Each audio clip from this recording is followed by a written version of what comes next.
저는 지난 2주 오늘까지 3번에 걸쳐서 새로 태어나야만 한다. You must be born again. 그때 시작의 말씀은 요한복음 3장에 밤중에 찾아온 대법관 니고데모 예수님과의 말씀에서 비롯됩니다. 그런데 니고데모의 대화 속에서 예수님께서는 이런 말씀을 합니다. 아멘, 아멘, 레고 휘민. Truly, truly, I say to you. 내가 진정으로 진실로 너희가 말한다는 말이 요한복음 3장의 말씀 속에는 3번이 연거푸되고 있는 것을 봅니다. 그 중에 내가 진정으로 너에게 말한다. 누구든지 다시 나지 않으면 하나님 나라를 볼 수 없다. 내가 진정으로 너에게 말한다. 누구든지 물과 성령으로 나지 않으면 하나님 나라에 들어갈 수 없다. 여기에 누구든지란 말, 그 말은 뭡니까? 당신이 지금 어떤 사람이든지 누구든지 상관이 없다는 말입니다. 그런데 달리 말하면 누구든지 예외가 없다는 말이에요. 우리가 born again 하는 데는 아무도 예외가 있을 수 없어요. 저는 오늘 베드로, 예수님의 정말 뚝심 있던 제자 베드로가 요한과 같이 보낸 그 편지 속에서 다시 태어나야 한다는 말을 두 구절을 찾아볼 수 있었습니다. 하나님께서는 그 신자비로 우리를 새로 태어나게 하셨습니다. 여러분은 다시 태어났습니다. 그것은 썩을 씨로 그렇게 된 것이 아니라 썩지 않을 씨, 곧 살아계시고 영원하신 하나님의 말씀으로 된 것입니다. 베드로는 오늘 베드로전서 1장에서 이 거듭나야 한다, 다시 태어났다고 하는 말을 2번 하고 있습니다. 첫 번째로 그 신자비로. 이 자비라고 하는 엘레우스라는 말은 정말 우리 안에 갖고 있는 동정심, 자비, 긍휼히 여길 때 쓰는 말입니다. 근데 이 말의 근원은 구약 성경에서 예레미야 애가서에서 찾아볼 수 있습니다. 여러분, 예레미야 애가는 이스라엘이 정말 포로로 끌려가서 슬픔으로 불렀던 노래에 비탄의 노래가 애가입니다. 그런데 그 슬픔 속에서 그 예레미야가 한 그 노래가 중에 그러나 마음속으로 곰곰이 생각하며 오히려 희망을 가지는 것은 주님의 한결같은 사랑, 헤세드가 다함이 없고 그 긍휼, 레켐이 끝이 없기 때문이다.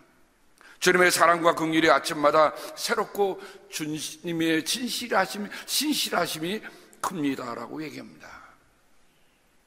달리 말하면 그들이 아무리 포로의 땅에 가고 그들이 아무리 억울한 일을 당하고 그들이 포로 끌려가서 아무런 인권이 보장되지 않는 그곳에서 그들이 다시 힘을 얻을 수 있었던 것은 뭐냐? 하나님의 한결같은 사랑, 그리고 하나님의 긍휼이었다라고 얘기합니다.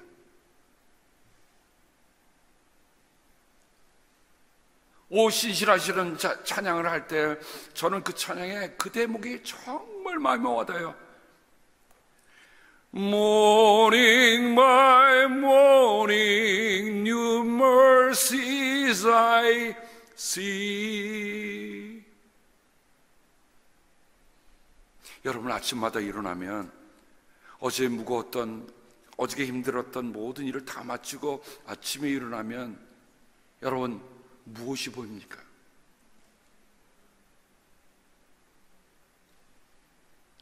아무로 힘들고 지친 일이 있다 할지라도 우리가 다시 한번 새벽에 일어났을 때에 그때 볼 수 있는 게 뭡니까? The new mercies I see. 주님의 새로운 자비를 나는 봅니다. 그게 찬송가만의 얘기일까요? 아니면 오늘 우리가 살아가면서 느껴야 할 일일까요?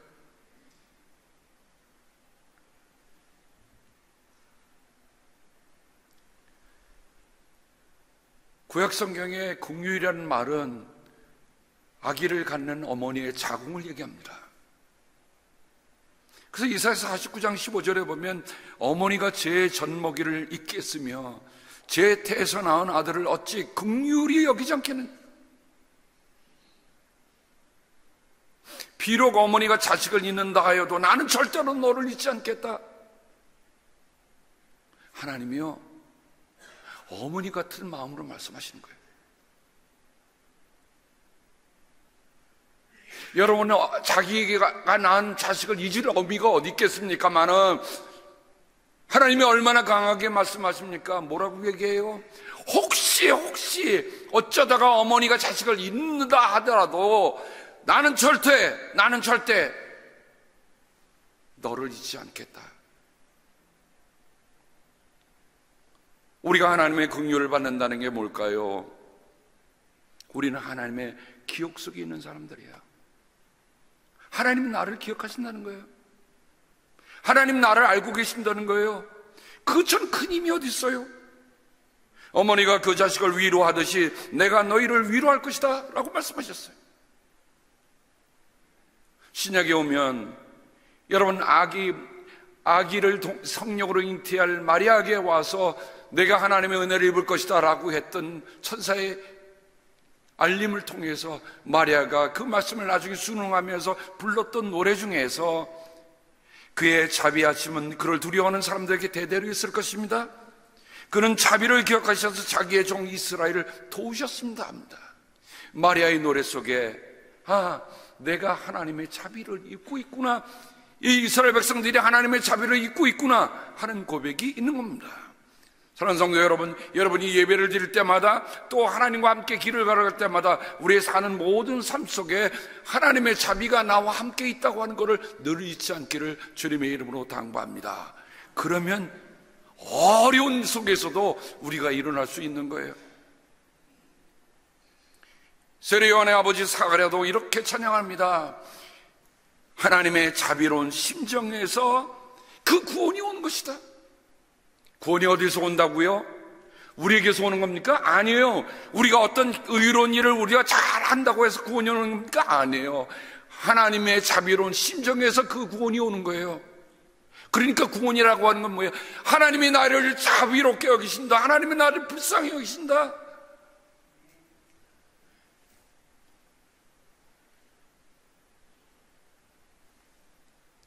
어제 우리 강형길 목사님의 메모리얼 서비스를 마쳤는데 많은 분들 눈에 눈물이 글썽하시는 걸 봤어요. 제가 리셉션 홀에 들어가서 마침 조영희 목사님과 같이 있는데 조영희 목사님 식사를 못 하시더라고요. 덮어놓고 계세요. 목사님,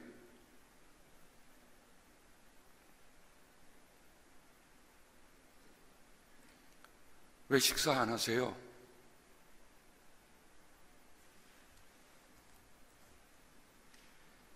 내 사랑하는 친구가 떠났는데 밥을 못 먹겠어 그러시더라고요. 60년을 같이 온 친구입니다. 40년간 같은 지역에서 목회를 하신 목사님. 그래서 제가 우리 목사님의 추도사를 오늘 목회 컬럼에 옮겨놨어요. 우리가 살아가면서 정말 그런 자비로운 마음들, 불쌍히 여기는 마음들, 컴패션, 함께하는 마음. 또 목사님 한 분이 4분하고 그냥 가시더라고요. 왜 그냥 가시는지 몰랐어요. 제 아내가 얘기해 주더라고요. 샌디에고에 목사님을 목회하실 때 그때 만났던 교인이 돌아가셨다는 거예요. 그 생각이 나서 식사를 못하고 그냥 가신 거예요.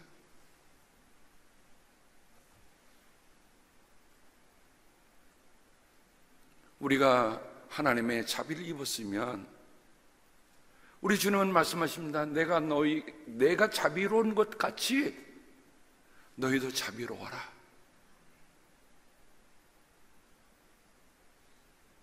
우리에게 일어나는 일들이 여러분 어느 것 하나도 우리를 스쳐 지나갈 수 있는 일이 없다고 할 때, 부딪힐 때 그래도 누군가 함께 나와 함께 마음을 같이 하는 분들이 있다고 한다면 우리는 일어설 수 있잖아요. 여러분, 교회가 뭡니까? 교회가 어떤 곳입니까? 교회는 우리 주님께서 말씀하신 것처럼 정말 자비를 함께 나누는 그런 곳, 그게 새로 태어난 사람의 특질 아닙니까? 우리가 사람을 보아도 아무런 마음의 동정심이 없다, 그는 우리는 거듭난 것이 아니에요. 왜냐하면 하나님의 자비로 거듭났다고 하는 것은 무엇을 얘기합니까? 우리 또한 하나님을 닮아서 자비롭게 여기는 거예요. 아까 여러분 몽골을 봤을 때 어떤 마음이 드셨습니까? 우리 교회는 꼬물꼬물한 아이들이 4명밖에 없는데, 아주 정말 꼬물꼬물한 애는 1명밖에 없는데, 그 아이를 볼 때마다 여러분 정말 그런 마음 드십니까? 또 몽골에 우리가 일종의 우리가 가슴으로 보면 아이들이잖아요. 그곳에 교회를 짓고 정말 한겨울을 지내서 정말 처음에 한겨울을 지난 거 아닙니까? 따뜻하게 지냈습니다. 아니, 그 말만 들어도 저는 가슴이 뭉클하고 너무 좋아요. 여러분이 어떤 마음으로 선교하셨죠? 예, 저는 압니다. 그 큰 프로젝트를 여러분이 그런 아름다운 마음으로 함께 해주셔서 아마 여러분의 평생에 한번 갈 수 있는 분이 얼마나 될까? 올해 가시고 싶은 분 저한테 미리 얘기해 주시기 바랍니다. 바울은 하나님은 자비가 넘치는 분이시다라고 했습니다. 우리를 사랑하신 그 크신 사랑으로 말미암아 범죄로 죽은 우리를 그리스도와 함께 살려주셨습니다. 여러분은 은혜로 구원을 얻었습니다. 뭐로 시작한 거예요? 하나님의 자비 때문에 시작된 거예요. 우리도 전에는 어리석고 순종하지 아니하고 미혹을 당하고 온갖 정욕과 향락의 종로를 타고 악의와 시기심을 가지고 살고 남에게 미움을 받고 서로 미워하며 살았습니다. 그러나 우리의 구주신 하나님께서 그 인자하심과 사랑하심을 나타내셔서 우리를 구원하셨습니다. 우리가 전에는 어떻게 했다고요? 미워하고 살았어요. 근데 이제는 어떻게 하라고요? 하나님의 그 인자심과 하나님의 사랑을 받고 산 거예요. 그분이 그렇게 한 것은 우리가 행한 의로운 일 때문이 아니라 그분의 자비하심을 따라 거듭나게 해주심과 성령으로 새롭게 해주심으로 말미암은 것입니다. 오늘 우리 장로님 기도하시면서 성령께서 우리를 위해 말할 수 없는 탄식으로 기도해 준다고 기도하셨잖아요. 그렇죠? 성령으로 우리를 새롭게 해주시는 거예요. 우리가 제대로 기도는 할 줄 압니까? 제가 말하는 기도는 그런 기도가 아니잖아요. 정말 하나님의 뜻을 깊이 알 수 있는 그런 기도. 그 기도가 누굴 통해서 되는 거예요? 성령으로 새롭게 될 때만이 그게 가능한 거예요.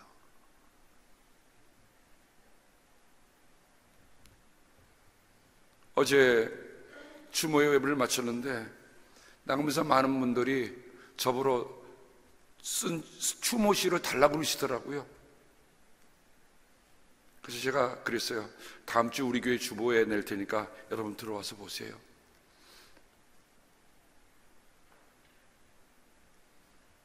제 마음에 그런 마음이 있었어요. 강 목사님이 정말 이 말씀을 하셨을 거다. 사랑하는 애에게, 딸에게, 사위에게, 아들에게, 손주들에게. 그 생각하면서 쓰니까 글이 써지더라고요. 그게 평범한 일이겠습니까? 아니에요. 내가 그 마음속으로 들어가 보지 않으면 글 쓸 수 없어요. 누군가 힘들어하고 누군가 아파할 때 여러분 그 마음을 같이 해주는 것, 컴패션, 이게 자비잖아요.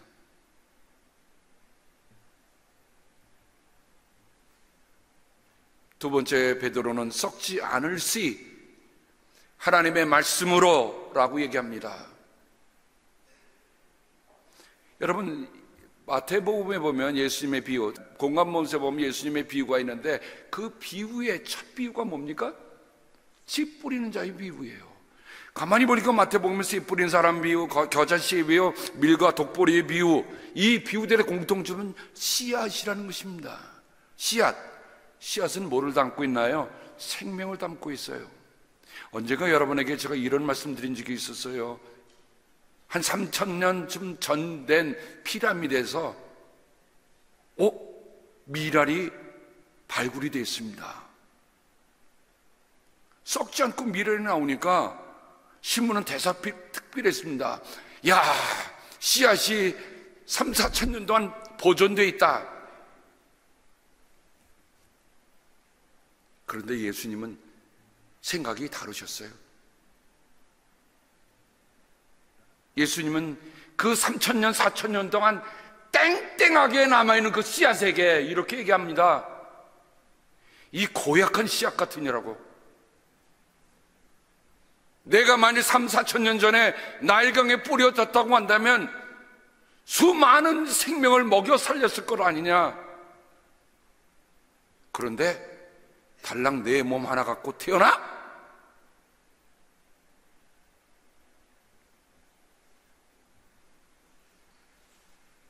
씨앗이라고 하는 것은 생명을 담고 있는데 생명을 담고 있는 그 하나 자체로는 의미가 없는 거예요.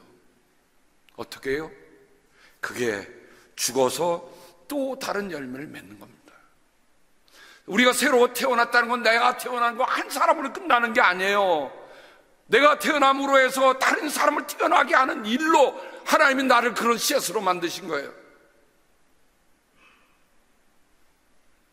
여러분, 신앙이 이기주의처럼 무서운 거 없습니다. 신앙의 독선처럼 무서운 거 없어요. 우리 주님은 그거 말씀하신 거 아니에요. 하늘의 미랄이 땅에 떨어져 썩지 아니하면 하늘 그대로 있지만 썩으면 많은 열매를 맺는다. 누구를 두고 하신 말씀입니까? 예수님 당신 자신이 그렇게 한다는 것을 보여주신 거 아닙니까? 그러므로 거듭 태어난 사람은 내가 하늘에 썩는 씨앗이 되어서 다른 씨앗 열매를 맺고 다른 씨앗을 또 만들어낸다는 것, 우리가 마음속에 품고 살아야 돼요. 하나님만 있어서는 되지 않습니다. 나 혼자 잘 맺겠다. 주님, 마지막 날에 그럴 것 같아. 나 너 몰라.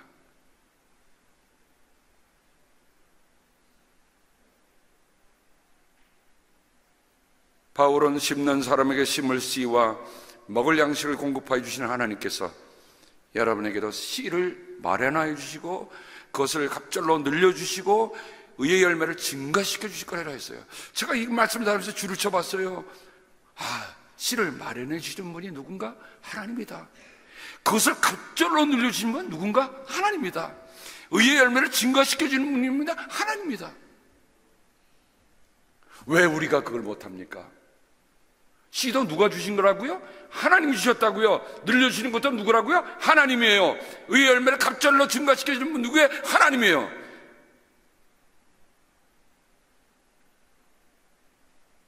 세상은 하나님의 힘을 모릅니다. 하나님의 일은 하나님께서 주시는 힘으로 하는 것이에요. 하나님의 일은 하나님의 힘으로 하시는 거예요. 내 힘으로 하는 거 아니에요. 어제 추모 예배 마치고 나서 뵈니까 몇몇 분들이 참 그 쓰레기를 다 치우시고 하시고 설거지 하시고 하신 거 보기에 참 감사했어요. 우리가 주님의 몸된 교회를 위해 봉사할 때 내 힘으로 하지 말고 하나님이 주시는 힘으로 우리가 모두 하는 줄 압니다. 그러면 내가 더 힘이 나는 거야. 하나님이 그 내가 쓴 만큼, 하나님을 위해서 쓴 만큼 하나님은 더 내게 힘을 주시는 거예요.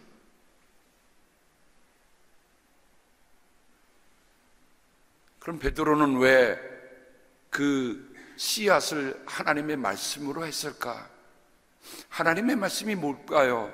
히브리서에 하나님의 말씀은 살아있고 힘이 있다라고 얘기합니다. 하나님의 말씀은 살아있고 힘이 있다. 우리 스스로에게 이렇게 물어봐야 합니다. 정말 내가 하나님의 말씀을 대할 때 힘을 얻는가? 나는 하나님의 말씀을 생생하게 지금 읽고 있는가? 우리 스스로에게 물어봐야 합니다. 우리가 많이 읽어도 하나님의 말씀이 살아있다는 느낌이 없으면 그 말씀은 내 안에서 작동할 수가 없어요. 하나님의 말씀을 죽은 문자로 만들지 마세요. 하나님의 말씀은 살아있고 뭐가 있어요? 힘이 있어요. 그러니까 내가 아무리 힘든 상황 속에서 힘을 얻는 건 하나님의 말씀으로 내가 힘을 얻는 거야. 그게 살아있는 씨앗이 되는 거죠. 그 살아있는 씨앗이 내 영혼 깊은 곳에 있으니까 나는 어느 순간에도 좌절하지 않고 일어날 수 있는 겁니다. 그러므로 오늘 예수님이 말씀하셨거나 바울이 참 의로움과 거룩함으로 새 사람을 입으라 했던 거나 또 오늘 베드로가 살아계신 하나님의 말씀과 하나님의 크신 자비로 우리가 새로 태어났다고 하는 그 말씀을 허수로 듣지 않기를 바랍니다. 그것은 생명과 죽음을 이곳에서 결정짓기 때문에 그렇습니다.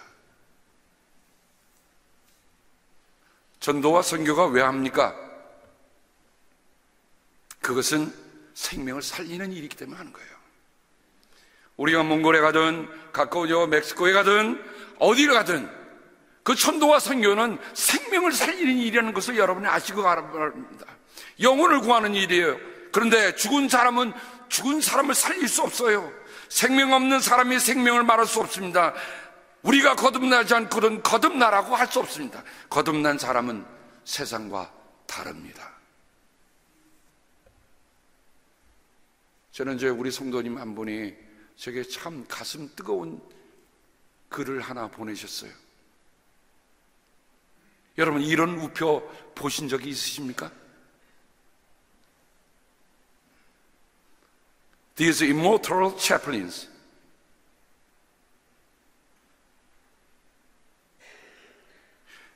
침몰하는 군함이 있는데 배가 침몰한다는 건 뭐예요?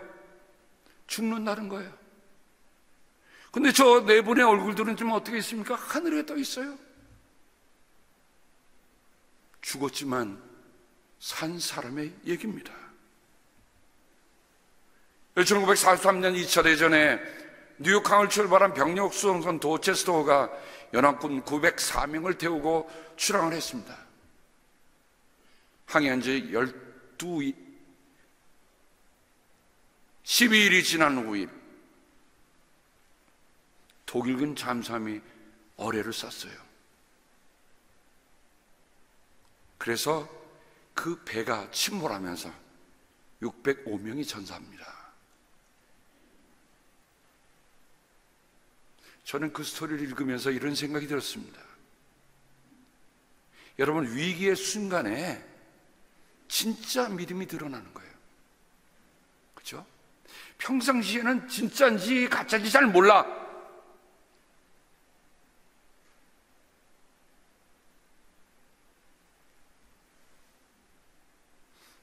그 침몰하는 배, 구명자켓을 나가니까 채플린들은 다 구명자켓이 다 지급이 되어 있는 상태인데 보니까 구명자켓이 없는 사병들이 눈에 보이는 거예요.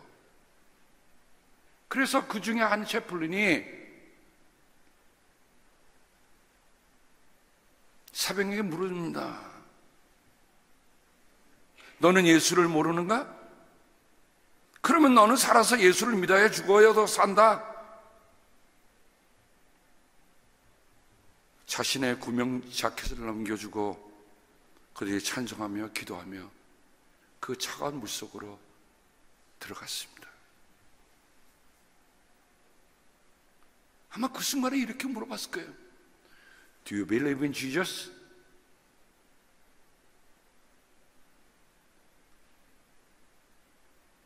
그러다 한 사병이 이렇게 합니다. No, sir.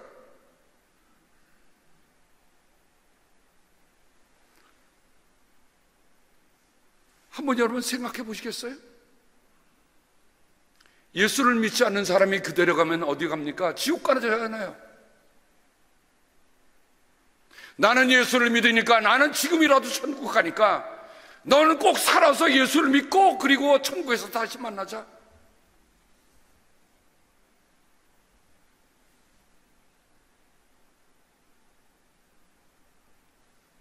저는 천국에 가면 이 네 분의 채플린을 꼭 만나보고 싶어요. 누군가 그것을 기억하면서 이런 그림을 그렸더라고요. 내 주를 가까이 하려 함은 십자가 짐 같은 고생이나.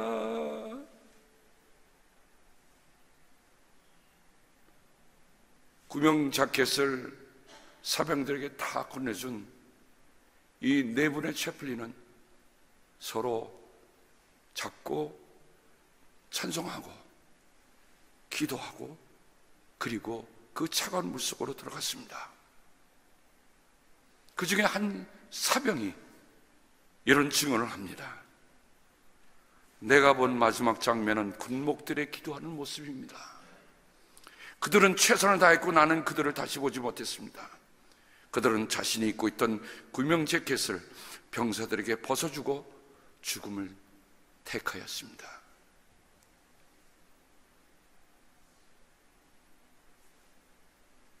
그들의 죽음을 기리기 위해서 For Chaplains Memorial Chapel이라는 것을 미국은 졌습니다. 그리고 저보는 스테인글라스에 그분들의 얼굴을 새겨놨어요. 여러분, 우리 교회도 저 아름다운 스테인글라스가 있는데 아마 저 메모리얼 채플에 들어가는 분들은 자신의 목숨을 내주고 던진 그들을 저걸 볼 때마다 마음이 뜨겁게 여기고 생각할 것입니다. 하늘 씨앗으로 달랑 떨어져 살아난 사람들이 아니라 자기의 씨앗을 던져서 심어서 남을 살린 이 스토리는 아마 우리가 믿는 거듭 태어남의 이야기를 아주 간결하지만 확고하게 전해준 스토리라 생각이 됩니다. 거듭난 사람이야말로 진짜 생명을 가진 사람들입니다. 그들은 죽어도 산 사람들이에요. 저는 지난 3주 동안 새롭게 태어나만다는 말씀을 가지고 여러분과 함께 나눴습니다. 정말 제가 이곳에 말씀을 전할 때 정말 우리 성도들이 어느 한 분도 예외 없이 누구든지 다 거듭나서 나 혼자 살기 위해서 바등바등대는 사람들이 아니라 필요하다면 나의 구명자켓이라도 벗어서 다른 생명을 살리는 그런 심정으로 살아가는 우리들이 모두가 되기를 주님의 이름으로 간곡히 당부합니다. 기도합니다.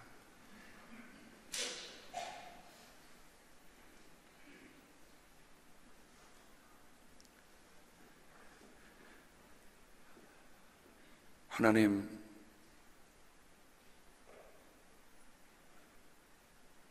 제가 저 네 분의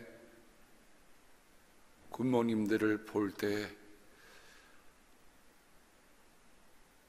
정말 말로도 할 수 없는 그 마음이 있었습니다.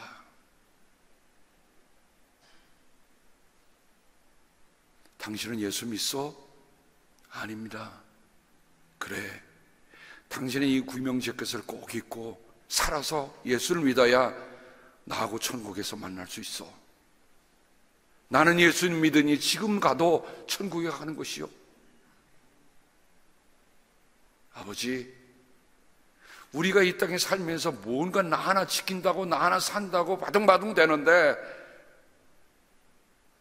그게 아닌 것 거듭나지 않으면 볼 수 없는 그런 세계인 것을 하나님 앞에 고백합니다.